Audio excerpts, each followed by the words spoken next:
fazer barulho, vamos fazer barulho.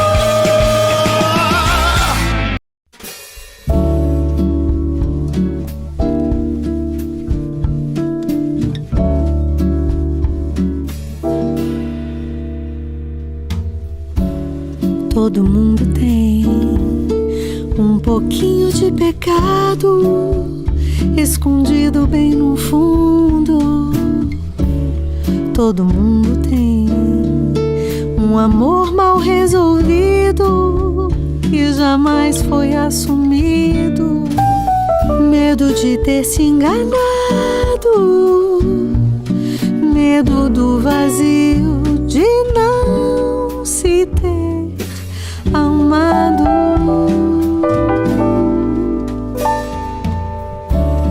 Todo mundo tem um terror à meia-idade, medo da felicidade. Todo mundo tem um terreno abandonado, longe de ser povoado, medo de ter se enganado, medo do vazio de não se ter amado. Medo vai embora, sai pela janela, não me espera, vai, que a força de não se render jamais todo mundo tem.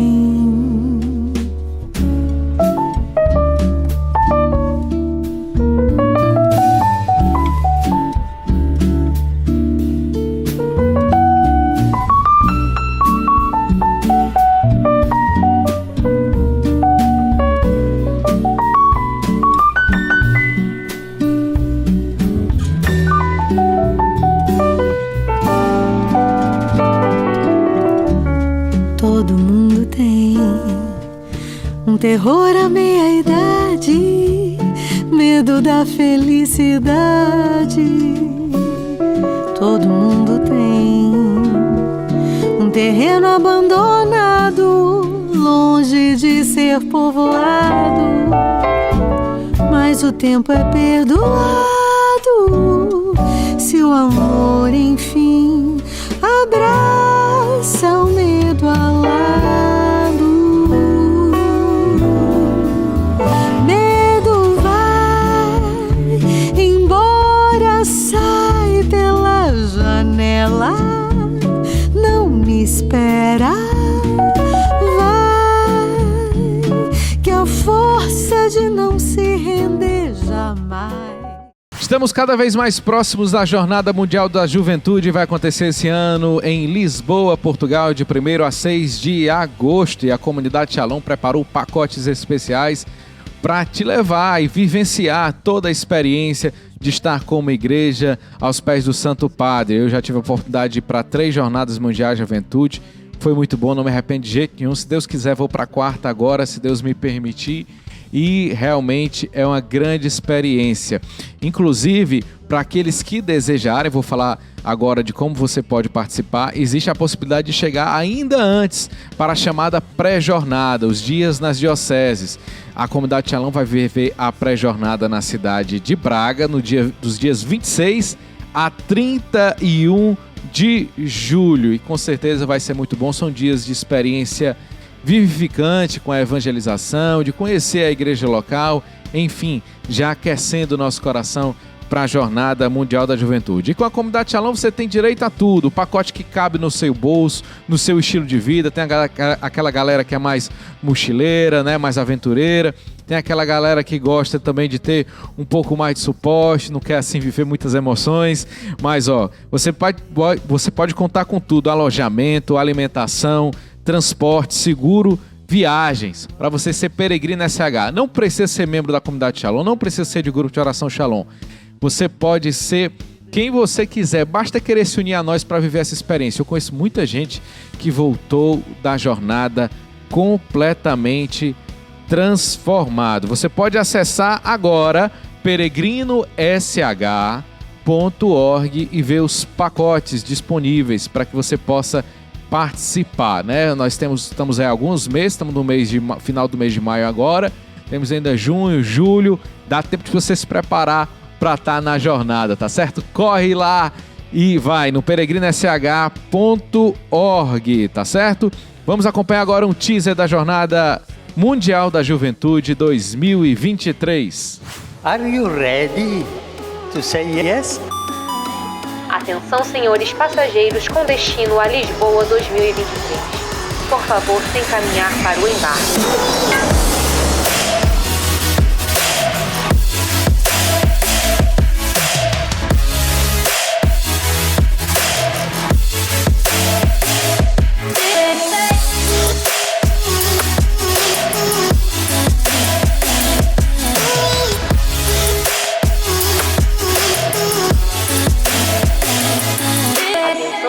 Passageiros com destino a Lisboa. A JMJ 2023 vem aí. Tá aí então, mais uma vez vou deixar o site aqui, peregrinosh.org, para você participar da Jornada Mundial da Juventude, presença confirmada do Santo Padre. A gente está falando do programa de hoje da experiência de céu, de viver no dia a dia esse céu que nós somos chamados a conquistar, a acolher como salvação de Deus. E nesse domingo agora, na verdade, já estamos entrando no domingo, né? Muita gente, inclusive, celebrou a liturgia hoje, no sábado, já do domingo, da Ascensão do Senhor. Você conhece um pouco sobre esse fato da vida de Jesus que está descrita nos evangelhos que nós celebramos nesse domingo? A gente vai acompanhar agora um vídeo que vai contar essa história para você.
nós celebramos a ascensão do Senhor, as portas do céu se abrem para cada um de nós. Nós vamos poder viver essa alegria da vida eterna com Deus, mas que, como diz o nosso tema de hoje, a gente já pode viver aqui nesta terra. O céu é agora. E nós vamos voltar agora ao nosso Leve a Sério com a Carmina Burana, que é advogada, também o Antônio Jorge, que é professor universitário, doutor em Direito pela USP. E queria que vocês falassem um pouquinho para a gente sobre essa questão de conjugar essa realidade da eternidade com o trabalho. Vocês falaram um pouco sobre isso, mas para quem está em casa, pode achar também que esse assunto é mais para os sacerdotes, para quem já vive uma vida religiosa, para quem é consagrado, para quem está ali no dia a dia da igreja, ou até mesmo recluso no convento. Acho que esses assuntos é mais para quem está realmente trilhando esse caminho. Mas que dicas vocês dariam para as pessoas que estão em casa, que querem conjugar essas realidades que estão inseridas no meio secular? Aquela mãe de família, cheia de filho em casa, que quer dar conta de tudo e precisa também viver o eterno. Dá certo conjugar essas realidades? O que é que vocês diriam para essas pessoas, Carminha? Dá certo sim, Delny. São José Maria Escrivá até fala o seguinte, que em cada momento que a gente possa fazer o que deve e estar no que faz, né? Então, fazer o que deve se eu tenho um trabalho, né? Se a mim foi confiada uma responsabilidade, eu devo cumprir com aquele meu papel, né? Eu não posso me esquivar. Foi assumido para mim uma responsabilidade. Então, fazer o que deve. E aí eu tenho esse compromisso de ir no meu ordinário, né? Seja sendo mãe de família, seja um engenheiro, um professor na sala de aula, um médico. São muitas missões aí profissionais. E estar no que fazes, né? Então não é só estar no trabalho. Eu estou ali, mas eu tenho que assumir aquele papel. Presente, né? Porque eu poderia estar no meu trabalho e passar o dia todo e dizer que eu passei o dia no trabalho, mas eu não estava naquilo que eu fazia, né? O corpo estava, mas a minha mente, né, estava ali só de corpo presente, como a gente chama, né? Então, acho que a dica que nós podemos dar para o pessoal que está aí em casa, o pessoal que está acompanhando, São José Maria Escrivá nos diz, e aí você pode aplicar na sua vida também. Se você tem uma responsabilidade, se você tem um emprego, né? Primeiro agradeça a Deus, né? Graças a Deus você tem um emprego, porque muitas pessoas ainda estão à procura. E assumir aquilo com responsabilidade e estar de fato naquele local. Isso já é um testemunho também, né? Já evidencia essa eternidade e os valores que a gente traz conosco, né? De fato, e mesmo aquele que está sem emprego, por exemplo, vou usar o termo que São José Maria usa muito, né? Santificar a procura do emprego. Santificar o pedido de ajuda. Qual que é a ideia, no fundo? A gente pensar a nossa vida aqui, a gente não tem controle com relação à duração dela. E há alguns eventos estão acessíveis à nossa ação, outros não. Então, de toda forma, o que tem acesso a mim? O meu mundo interior, o meu imaginário. Às vezes, pelo meu imaginário, eu não consigo fazer essa conexão. Então, eu perco uma oportunidade exatamente de conseguir estabelecer, né, em comunhão com Deus. A ideia aqui que é que eu possa recuperar isso. É ter esses instantes que eu falava antes, que eu possa buscar um trato com Deus, lendo o Evangelho, buscar exemplos de pessoas que possam me inspirar, para a partir daí eu conseguir reconfigurar meu imaginário e aí sim eu vou ter as portas interiores para fazer a conexão no dia a dia, né? Para conseguir até nas situações mais duras. A gente falava ainda há pouco também, Nossa Senhora, São José, tinha uma vida comum e tinha uma vida sobrenatural. Então veja, Maria e José não ficavam levitando como alguns religiosos levitavam, não tinham uma vida de status assim elevado, como alguns santos tiveram. E São José era um ótimo carpinteiro, né? Carpinteiro, de tá no primeira. dia a dia. Pois é, olha aí, vocês estão falando de São José, eu lembrei, Deus deixou São José desempregado. Ele citou a fuga para o Egito, né? Pois é. São José teve que sair do lugar para outro, você acha que ele já tinha contato lá no Egito? Exatamente. Né? Assim, não vou não, o que é que eu vou trabalhar, o que é que eu vou fazer lá? Ele partiu desempregado e chegou lá, deve ter ficado desempregado um tempo e teve que viver tudo isso em Deus, né? Até uma ideia que São José Maria falava muito, a ideia da filiação divina. Considerar mais a condição de filho de Deus. Nós tínhamos falado também no Evangelho, né, que até os nossos cabelos estão contados. Então, para quem é careca, é até mais fácil, né? Deus é mais rápido.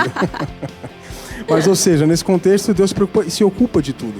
Então, eu tenho que saber, por mais que eu esteja sofrendo ou algo que não entenda, a primeira coisa, peça a Deus. Busque a comunicação. A gente falava na eternidade. A eternidade é um tempo de comunicação permanente com Deus. A comunicação permanente, ou oração, é um estado de oração, no fundo. Então, oração não é só eu parar para rezar o texto. Oração é eu colocar-me também em conexão com Deus. Por isso que ele falava uma hora de estudo e uma hora de oração. Uma hora de trabalho e uma hora de oração. Se eu faço essa tarefa ligando o meu Wi-Fi na conexão com Deus, oferecendo esse trabalho antes, né? Os desafios que eu vou ter, eu já sei que algo vai me custar muito hoje, eu já peço a Deus me ajude, então eu vou ver na atmosfera interior de comunicação com Deus, portanto, conexão com Deus, portanto, comunhão. E a eternidade de comunhão plena e perfeita. Até porque se eu rezo para cumprir uma artificialidade e não for para aplicar no dia a dia, né? Como uma meta, assim, eu tenho que rezar hoje. Eu não rezei meu texto hoje. Mas se você não vê aquilo ali como uma forma de fazer com que você fique ligado às 24 horas em Deus, né? Seja a forma onde você liga o Wi-Fi mesmo ali, deixa ele ligado, né? Senão você vai viver só do material que já está baixado, né? E às vezes não tem nada baixado. Exatamente. E é complicado. Agora vamos para uma lógica diferente aqui. A mesma lógica, mas invertendo. O fato de vocês escolherem por Deus no dia a dia potencializa também o ser profissional de vocês e de que forma isso acontece? Com certeza. Nesse caso, eu penso assim, pelo menos eu olho para a minha vida, o efeito que isso gerou, né? Essa preocupação pelas pessoas, eu posso afirmar que ela fica muito mais sensível a partir da vida espiritual. E isso não é algo próprio apenas de quem conhece essa mensagem. Qualquer pessoa, uma mãe de família, por exemplo, ao dedicar-se aos filhos, ela está vendo a transcendência que Deus quer que ela viva. Ela se identifica com Deus, de fato, nessa operação dela, né? Lembrar que a Trindade, ser Pai, Filho e Espírito Santo, é uma família. Então, a vivência da situação familiar de modo mais profundo e mais pleno é um modo de identificação com Deus. Então, me coloca nesse papel também. Então, claro, quando a pessoa busca, nesse contexto, agradar a Deus naquilo que ela está fazendo, lutando, o principal inimigo dela é ela mesma. Cada um de nós é nosso próprio inimigo. Então, a gente cai, levanta. Isso faz parte da vida. De toda forma, nesse lutar, nesse buscar identificar-se, ver plenamente aquilo que se tem como os deveres cotidianos comuns, a pessoa está realizando a missão que Deus deu para ela. Deus a colocou naquele momento, Deus lhe deu aquela situação, deu aquele contexto. Então, todo presente é um presente de Deus. Se é um presente de Deus, eu tenho que desembrulhar e entender a lógica subjacente a esse presente para desfrutar dele, que Deus é meu Pai. Então, é nessa perspectiva que a pessoa consegue entender, né, uma chave, um gatilho de percepção, e cada instante tem essa conexão com o céu, porque é o Deus do céu que é o Deus da terra, que me acompanha, que está aqui. Desde que me criou, né? Desde que foi concebido, ele está me acompanhando. E tem um projeto para mim. Então, isso tem que dar essa segurança, né? Para tentar descobrir, no meio dos obstáculos, das dificuldades, esse amor de Deus e conectar-se com ele. E, novamente, quando o nosso Senhor falava a Carmina, né? A eternidade entra no tempo, para que o nosso tempo aprenda a entrar na eternidade. E a gente consegue fazer isso por dentro. Eu falava no comecinho, Carios, vida interior, cultivar o tempo interior, né? Reconfigurar o imaginário para descobrir essa chave, essa porta de comunicação. Um exemplo simples da nossa fé, me parece que é mais rico para isso tudo, é a missa. Na Santa Missa, vendo bem a Santa Missa, você exercita essa conexão máxima com a eternidade e com o próprio céu. Ali é um desdobra-se, né? Dobra-se o tempo e o espaço na missa. E nosso imaginário tem que estar preparado para perceber isso. Então, esse exercício de ver bem a própria missa já é uma tarefa que vai preparar para no dia a dia perceber Deus nas coisas comuns também, né? E falando em missa, para mim, assim, o horário de missa que eu consigo ir é meio-dia. Então, eu tô no meio do trabalho, eu tô ali no auge da concentração, consegui ali desenvolver um trabalho, tô no meio do dia, né? E aí eu paro. E aí, às vezes eu tô com um dia bem cheio, por que eu vou parar para ir pra missa, né? Eu preciso terminar tantas coisas ainda no meu dia, como é que eu vou aqui parar tudo, deixar tudo, desligo o computador e vou embora, né, para participar da missa? Então, é um desafio, mas se eu não vivo esse ordinário no meu dia, se eu não paro para dar esse tempo para Deus, eu estou trabalhando por trabalhar. Assim. E você sente que você melhora profissionalmente? Aí potencializa, né, o que você estava falando. Essa potência que o trabalho recebe com base em Deus. Porque aí depois que eu volto da missa, depois que eu vou para a missa, né, e volto para o trabalho, eu preciso acreditar que ali eu fui alimentada por Deus. E é diferente. Não, E graças a Deus você conseguiu a missa meio-dia, né? Assim, participar da Santa Missa é sempre uma graça. Eu estou falando agora um comentário assim, como faz diferença o mais cedo possível, né? Por exemplo, a Santa Missa à noite, você vê que não é... Assim, na minha cabeça, é como se eu tivesse começado o dia ao contrário, entendeu? E você vê que é o sacrifício vivido, quanto antes, a motivação, quanto antes você puder participar, eu sei que não é possível para todos, mas... no meio do seu dia, até o meio-dia, é muito importante. Até a palavra de Deus também traz essas dicas, né, para o nosso dia a dia, para esse cotidiano. aquela sabedoria. Meu Deus, eu não sei o que é que eu vou fazer nessa situação. Você pega e lembra do evangelho que Jesus fala de amar. Estou numa situação bem desafiante com meu colega de trabalho. Estou numa situação bem difícil com o meu chefe. Aí aquele evangelho do dia, amai-vos uns aos outros como eu vos amei, né? Acolha o seu irmão, dê a vida por aqueles missa, por quem você eu tem a dei. resposta daquilo que você estava Exato, precisando esse alimento que no o Diego trabalho. foi Não dizendo, tem né? aquela página que o pessoal esqueceu, naquele versículo, amai os vossos inimigos, né? Fazei o bem àqueles que os perseguem. Você lembra? Você lembra desse versículo? Pois é, tá lá escrito, né? Olha, nós vamos acompanhar um vídeo agora, né? Já falaram dele, é impressionante como ele consegue aparecer do nada na conversa. O Santo do Cotidiano, conhece o Santo Já do demos Cotidiano? spoilers sobre ele aqui. Ah, já teve vários, né? Vamos então acompanhar o Santo do Cotidiano agora. José Maria Escrivá de Balaguer é conhecido como o santo da vida cotidiana. Em 1928, fundou o Opus Dei, que significa Trabalho de Deus. O Opus Dei difunde a mensagem de que todos podem encontrar Deus no meio das atividades do dia a dia. Santos como es santo mi Padre Celestial. Y eso no lo dice solo a los que llevamos estas cosas, ¿eh? Dice a todos, a todos. Desde muito novo, José Maria Escrivá teve uma atitude de abertura diante da vontade de Deus. Nasceu no seio de uma família católica e até o final da vida rezava as orações que sua mãe lhe tinha ensinado quando criança. Sofreu sérias dificuldades na infância e perdeu 3 das suas irmãs. Teve que se mudar para outra cidade, onde tiveram de refazer a vida, quando o negócio do seu pai faliu. Quando tinha 15 anos, começou a sentir que Deus reservava para ele uma missão. Sonhava em ser arquiteto, mas decidiu ser sacerdote, a fim de estar preparado para aquilo que Deus queria dele. Entretanto, continuava a pedir: Senhor, que eu veja o que tu queres. Durante um retiro em Madrid, Deus lhe fez ver aquilo que ele queria: o Opus Dei, instituição da Igreja Católica que difunde a extraordinária mensagem de que cada pessoa pode santificar-se na sua vida de todos os dias. Padre José Maria dedicou toda a sua vida ao desenvolvimento do Opus Dei. Yo no he fundado el Opus Dei. El Opus Dei lo ha hecho, es cosa del Señor. Yo no he sido más que estorbo. ¿Está claro? Os primeiros passos do apostolado não podiam ser mais difíceis. Escrivá era um sacerdote pobre, desconhecido, sem recursos ou ajudas econômicas. A Espanha dos anos 30 fervilhava de anticlericalismo. Os sacerdotes eram perseguidos. Igrejas e conventos foram incendiados. No entanto, confiando no poder da oração, o sacerdote procurava pessoas que pudessem entender sua mensagem e dedicarem-se à sua difusão. Cercado por uma grande turbulência política, por vezes violenta, Escrivá evitava tomar partido e ensinava aqueles que o seguiam a compreender a diversidade de opiniões, a amar e a respeitar a liberdade de todos. O Opus Dei crescia lentamente. Após 8 anos, contava com menos de 20 pessoas. A partir de 1936, com o início da Guerra Civil Espanhola, a perseguição fica ainda mais cruel. Milhares de sacerdotes e freiras foram assassinados. O padre José Maria viu-se obrigado a abandonar o uso da batina e a passar a se esconder em Madrid, indo de um lado para o outro, a fim de evitar que o detivessem e o matassem. Durante um tempo, escondeu-se no manicômio, fingindo ser doente mental. Depois, com alguns membros do Opus Dei, conseguiu refúgio no consulado de Honduras, onde viviam todos num pequeno quarto. Durante esse tempo, atendeu muitas pessoas, pondo em risco a sua própria vida.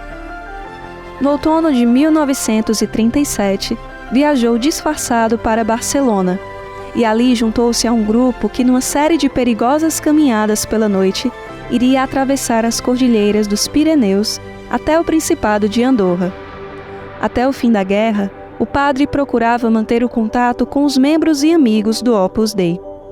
A Guerra Civil deixou a Espanha em ruínas. Meses mais tarde, os nazistas invadem a Polônia e começa a Segunda Guerra Mundial, que devastou a Europa.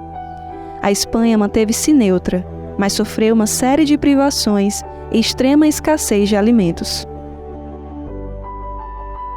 Tú y yo debemos ser rebeldes de los otros, de los que dan soluciones. Soluciones de justicia y soluciones de caridad. Soluciones de cristiano. Com o fim da Guerra Civil Espanhola e apesar das difíceis condições, o padre José Maria retomou imediatamente as suas atividades em Madrid e o Opus Dei começou a crescer rapidamente, espalhando-se por outras cidades espanholas. E em 1944, 3 membros leigos, todos engenheiros, foram ordenados os primeiros sacerdotes do Opus Dei. Desde o começo, José Maria Escrivá tinha visto que o Opus Dei era para todo tipo de pessoas, de todos os tempos. A los casados, a los casadas, a los solteros, a los obreros, a los intelectuales, a los campesinos, a todos. Em 1946, foi a Roma a fim de solicitar a aprovação da Santa Sé, para poder começar sua expansão internacional, permanecendo na Cidade Eterna durante o resto da sua vida. Nos anos 70, o Opus Dei florescia em mais de 30 países de todos os continentes. O sacerdote queria ensinar pessoalmente os membros dos novos países e, para isso, construiu um grande complexo em Roma, onde novos membros pudessem viver e estudar a doutrina cristã, para depois regressarem aos seus países e difundir a mensagem do Opus Dei. A partir de 1970, o padre José Maria fez longas viagens catequéticas, em que se encontrou com numerosos grupos de pessoas do Opus Dei e seus amigos para os confirmar na fé. É a santificação do trabalho. No dia 26 de junho de 1975, o padre faleceu de forma repentina, vítima de um ataque cardíaco, e foi enterrado na igreja de Santa Maria da Paz, na sede central do Opus Dei, em Roma. De imediato, pessoas do mundo inteiro começaram a recorrer à sua intercessão em suas necessidades. No dia 6 de outubro de 2002, diante de uma enorme multidão, na Praça de São Pedro, o Papa João Paulo II declarou santo, referindo-se a ele como santo da vida ordinária. Você viu aí que o legado de São José Maria Escrivá é importantíssimo para todos os homens e mulheres do mundo que desejam viver a santidade nas escolhas mais simples e comuns do dia a dia. Que coisa bela, né? Quanto mais a gente vive esse sobrenatural, mais nós somos lançados na simplicidade da nossa vida. E aí se escondem grandes mistérios de Deus. Voltando aqui para o nosso Leve a Sério, a Carmina foi até falando um pouco sobre a questão do trabalho, né? Parar ali meio-dia para ir para a missa. Nossa, eu tenho tanta coisa para fazer. Eu poderia até ser mais produtiva aqui no trabalho se eu continuasse, se eu não fosse para a missa. Fala um pouquinho para a gente como colocar as coisas do trabalho no seu devido lugar. Né? Que conselhos você daria para as pessoas que muitas vezes a tendência é essa, do ativismo, do imediatismo. Não, porque se eu não mandar isso agora, porque se eu não fizer isso agora, né? É difícil falar isso porque pra mim é difícil viver, né? Então, assim, vou falar... Tá na luta, né? Segue tentando, como todo mundo. É uma tentação muito grande da gente querer controlar o trabalho e trabalhar o máximo, assim, né? Uhum. E que é até bom dar o melhor também, né? A gente é chamada a dar o melhor, né? Mas esse melhor não significa só trabalhar o dia todo e não parar pra dar tempo pra Deus, né? E aí tem um link que a gente tá conversando aqui, que é: no meu trabalho, eu também tenho a oportunidade de dar um sentido para aquilo que eu estou fazendo, né? Então, se eu estou, durante o meu trabalho, eu estou no trabalho, eu não posso me desconectar totalmente da minha missão como cristã, né? Então, ali também é o meu momento de estar sendo testemunha de um amor, que é o amor de Deus, mas eu também não sou chamada só aquilo, né? Seria muito cômodo se o meu trabalho fosse minha evangelização no meu trabalho. Eu busco não ser egoísta, eu busco não viver coisas do dia a dia e pronto, ali eu tô com o meu dever cumprido, né? Mas não. Então, como parar de trabalhar e realmente dar o tempo para Deus, né? É um dever que realmente eu vou pedir ajuda aqui ele, porque pra mim é muito difícil. Tem seu sacrifício, né? Tem dias que eu consigo, é como se tivesse assim, não, hoje eu não posso mais passar daqui até 5 horas, 6 horas trabalhando, porque eu preciso parar pra rezar. E tem dias que eu vou dizer, não, eu vou trabalhar até 8, porque eu preciso terminar isso. E aí eu vou rezar lá no finalzinho do dia. eu acho que isso não é certo, mas às vezes eu não consigo também. Esse parar de trabalhar, quando você tem muita coisa pra fazer e rezar, qual é a dica que você dá aí? Ela pediu ajuda, você viu, né? Vamos lá, professor? vamos lá. Ajuda. Não, mas eu acho, mas é exatamente a santidade está na luta, né? Falava São José Maria Escrivá até. Mas no fundo o que acontece?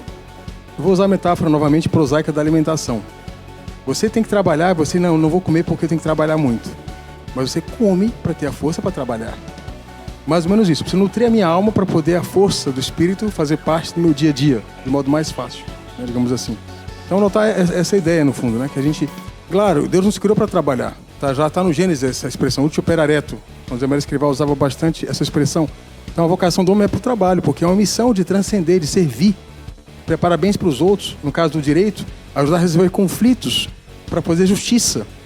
Essa é a ideia, é algo nobre, belo, né? Algo grandioso nesse contexto. Cada profissão tem a sua beleza própria, é uma missão a ser cumprida de transcendência. A questão é exatamente não perder o foco de que não é a atividade em si que interessa, mas aquilo que leva a fazê-la e por que fazê-la. E porque essa atividade em si ela vai se esgotar no tempo um dia, na fronteira para a eternidade. Então, se eu não vivo ela na perspectiva da eternidade, eu estou perdendo tempo, efetivamente. Então, por isso que quando eu paro um dia e consigo resgatar a dimensão espiritual, é para valorizar mais ainda o trabalho com o papel que ele tem. Que vai sendo um meio, né, também. Exatamente, é um que vocês vão meio. dizendo. O trabalho não é o fim por ele mesmo, né? Mas Isso. dá um sentido. E é um meio nobríssimo, nobilíssimo. Deus me deu esse meio, me deu a vocação para o trabalho mesmo. É algo querido por Deus. E Deus assumiu o trabalho. Deus, feito homem, Maria, José, trabalharam. É importante até lembrar que o pessoal esquece que Adão e Eva trabalhavam antes do pecado, né? Ô, Deus colocou eles para cultivar o jardim. Só ficam naquela parte de que depois do pecado, né? Deus fala, como era o pão com o sol do teu rosto, o trabalho é consequência do pecado. Não, o pessoal já estava trabalhando antes. Pois é, acho Inclusive que é foram castigo de colocados Deus. lá para trabalhar. Foram sair do trabalho, né? Nada, Eles foram sair no meio do trabalho pra ficar e erraram no foram trabalho, gazear né? o Porque trabalho. era pra estar trabalhando. Era pra estar trabalhando, Foi na pra hora ele do conversar, lanche, se né? distrai com serpente, Na hora né? da merenda, que tudo deu errado. É sempre assim, né?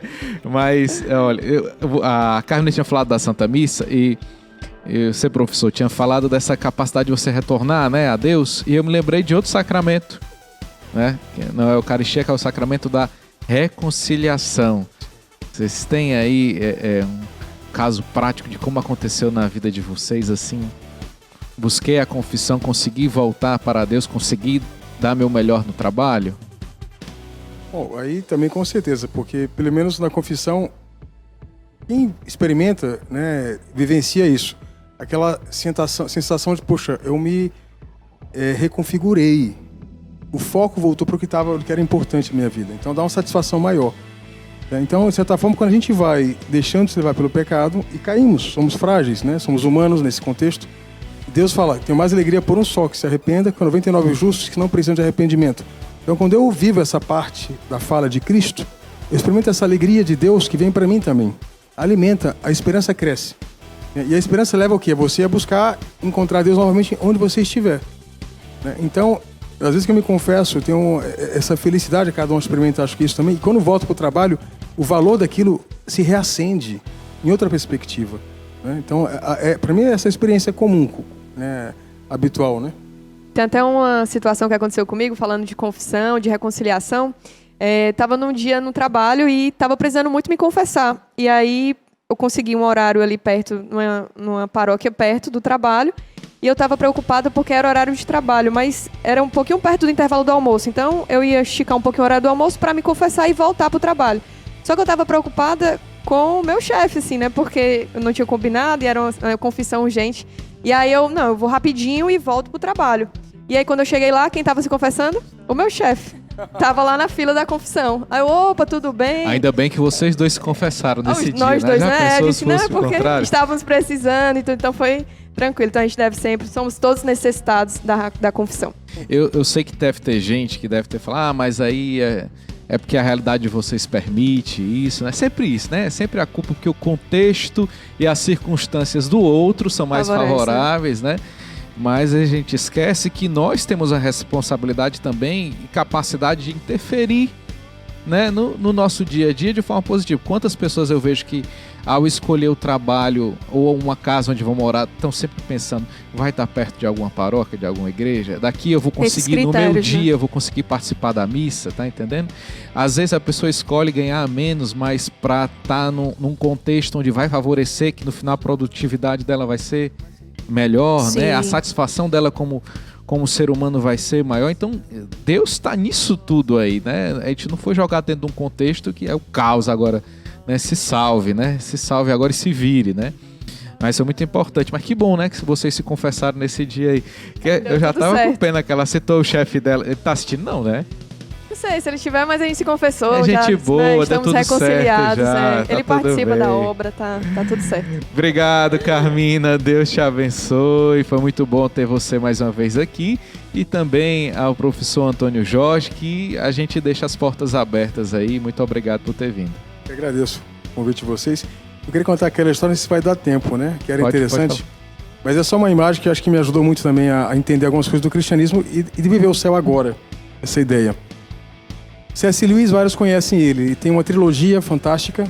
E no segundo livro dessa trilogia, há há uma terra, planeta Terra, um outro planeta, e está na iminência da Eva sofrer ali a tentação do pecado original. E um terráqueo é enviado para poder evitar que ela caia no pecado original. Tentar evitar que ela caia na tentação. E aí começam os dois a conversar. Ele fala, eu vim em paz. Ela fala, paz? Que é isso? Claro, ela não conhece a guerra, o conflito, então vou explicar para ela. Falei, cadê o Adão? Adão saiu pelo mundo para conhecer de um lado e eu fui conhecer do outro. Depois a gente vai se encontrar. Tá bom, e você não tem saudade dele? Ela, saudade? Que é isso? Aí ele tenta explicar para ela a saudade. Saudade é um sentimento, é um desejo que você tem de que algo que você teve volte a ti, volte a você, né, para você desfrutar novamente daquilo. Isso é saudade. Aí ela, nossa, que estranho. Mas não faz sentido. Como assim não faz sentido? Veja, eu chamei ele de malhado. Malhado não faz sentido. Se Deus me dá a cada momento um presente, uma graça específica naquele instante, eu vou desprezar isso para ficar desejando uma graça do passado que eu já desfrutei? Não faz sentido. Pensar que no céu eu tenho graças presentes o tempo inteiro. E aqui também, a cada presente, cada instante, há uma graça que me espera. Então, essa é a experiência comum do agora e do céu. Então, por ela, reconfigurando o imaginário, eu posso ter essa conexão e extrair, talvez, do meu ambiente, do momento, muito mais coisas do que eu imagino para entender o que é o céu agora. É isso aí. Falou bonito. Obrigada, Diego. Obrigada, Delny, pelo convite. Foi um prazer estar aqui. A gente que agradece. Venham mais vezes, viu? Pois é, gente. Daqui a pouco nós teremos a nossa adoração ao Santíssimo Sacramento. Aliás, é um bom hábito que nós temos aqui todos os sábados, que eu recomendo também para você no seu dia a dia, principalmente às quintas-feiras. Quem puder passar na igreja próxima a você aí e próximo ao sacrário, fazer uma adoração, né? Faz toda a diferença, Faz viu? toda a diferença, gente. Faz toda a diferença. Nós vamos viver esse momento hoje. Daqui a pouco você pode enviar suas intenções pelos nossos canais de comunicação, direct no Instagram, pode ser no chat do YouTube também. Nós vamos estar atento a tudo aí e rezar por você. Daqui a pouco, então, a gente volta logo depois do intervalo. Até já. Barulho!